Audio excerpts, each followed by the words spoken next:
They have been called the most adaptable mammals on Earth.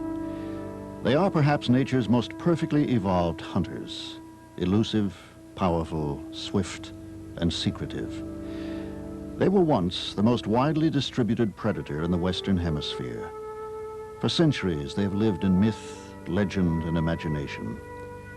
The Indians call them Nashdoitsoh, the spirit of the mountains. We call them cougar, puma, catamount, panther. Solitary, mysterious, magnificent. They are Felis con color, the mountain lion. The mountain lion once roamed freely throughout the Americas, from the frozen latitudes of the Yukon to the tip of South America, and from the Atlantic to the Pacific. With virtually no natural enemies, he was the unquestioned lord of his domain. But with the arrival of modern civilization, the mountain lion's range has been steadily reduced. Their population has receded before the relentless pressure of westward expansion. Today, their numbers drastically diminished. Mountain lions are found in only the western third of North America. Only in the West is there still enough wilderness to give them sanctuary. If they are to survive, they must do it here. For centuries, human beings have feared and misunderstood nature's great predators. We have viewed them as enemies and have destroyed them at every opportunity. With guns, traps, and poison, we have steadily removed them from the landscape. The grizzly bear, the wolf, the jaguar, they're all gone in California. Of the great predators, only the mountain lion remains. By 1900, the mountain lion had been hunted to near extinction east of the Mississippi. In California, between 1907 and 1963, more than 12,000 mountain lions were killed for bounties. But with the rise of environmental awareness in the 1960s, the mountain lion finally began to get some respite from man's relentless persecution. Slowly, we began to realize the importance of nature's large predators. We began to understand that extinction is indeed forever. And we began to sense that the survival of one species is somehow connected to the survival of us all. And so, in California and many other states, the animal was legally reclassified from a varmint, which could be shot on sight, to a game animal whose hunting had to be regulated by official agencies. But mountain lions were still in danger in California. Continuing loss of habitat, a year-round hunting season, poaching, poisoning, and road kills all contributed to the continuing decline of the mountain lion's population.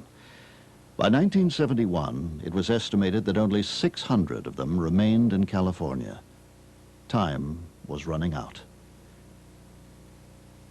Finally, in 1972, the state of California placed an official moratorium on the sport hunting of mountain lions. The moratorium was renewed in 1974, 76, and 82. In 1985, the state legislature extended the moratorium again. But under heavy pressure from the National Rifle Association and other pro-hunting groups, the governor vetoed the extension. The veto opened the way for California's first mountain lion hunting season in 15 years. The decision set off a storm of public protest.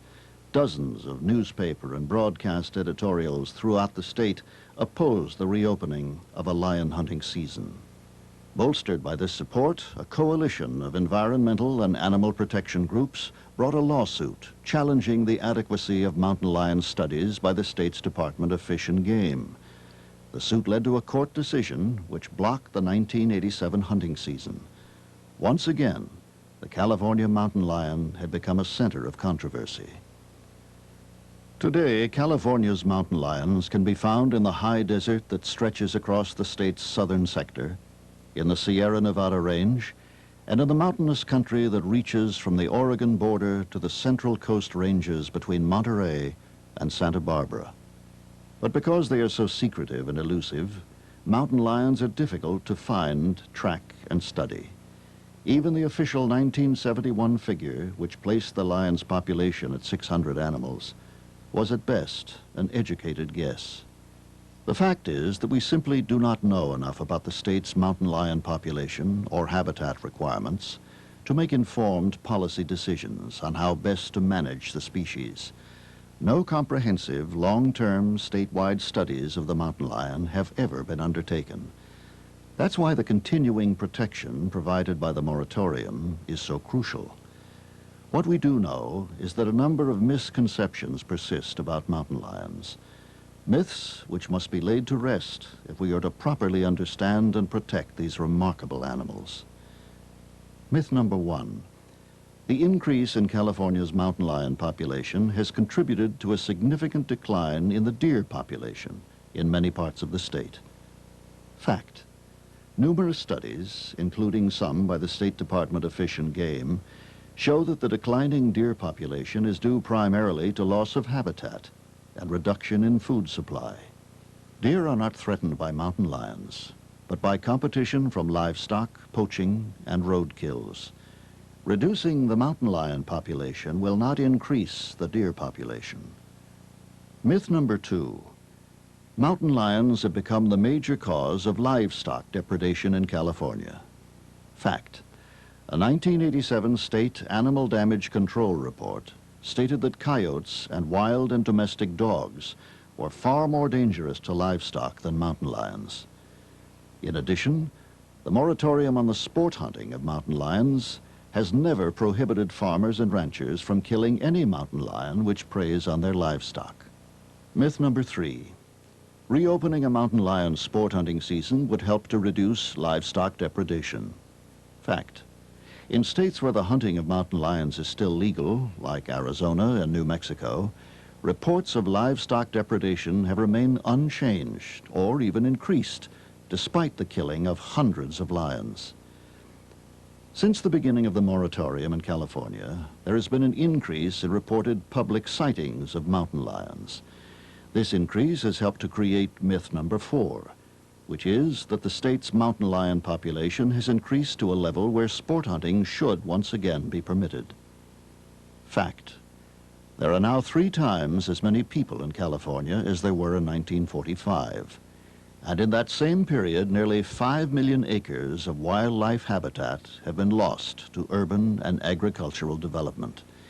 In addition, the use of wilderness and recreation areas where humans are likely to see a mountain lion has increased dramatically. In the last 20 years, user participation days have increased by nearly 75%. And the proliferation of snowmobiles and off-road vehicles has allowed thousands of people to explore remote areas that were once almost totally inaccessible, including many areas that are home to mountain lions. When all of these factors are considered, it is hardly surprising that mountain lion sightings have increased. A final myth: California mountain lions pose a threat to public safety. Fact: since 1909, there have been exactly 2 verified mountain lion attacks on human beings in the state. The most recent attack is thought to have been by a lion that had been raised in captivity and then released into the wild. Mountain lions are secretive, solitary creatures. They shun human contact whenever possible. Statistically speaking, even sighting a mountain lion in the wilderness is less likely than being struck by lightning or being hit by a falling tree. California is the first western state to have banned the sport hunting of mountain lions. But even if the state's moratorium continues, the mountain lion is still at significant risk in California. The destruction of their habitat continues virtually unchecked. The devastating impact of this habitat loss, combined with factors such as environmental contamination, poaching, and genetic isolation, mean that the long-term survival of the mountain lion in California is far from assured. What is certain is that there is much that we do not know about these extraordinary animals. Obtaining information about mountain lions takes time and patience. We need a more accurate estimate of their numbers. We need a greater understanding of their range and habitat requirements. In short, we need to replace ignorance with information and mythology with facts. Mountain lions have lived in California for thousands of years. Unfortunately, it is now too late to simply leave the mountain lion alone. But it is not too late to protect them, study them, and learn what we need to do to ensure their survival. The mountain lion does not belong to any of us, including those who would kill them for sport. But the mountain lion matters to all of us because their survival depends on our preservation of the wilderness itself. That survival is a gift we can give not only to the mountain lion, but to ourselves and to future generations. Let us make sure that these magnificent creatures will always roam the wild places of California, that they will always be a living spirit of the mountains.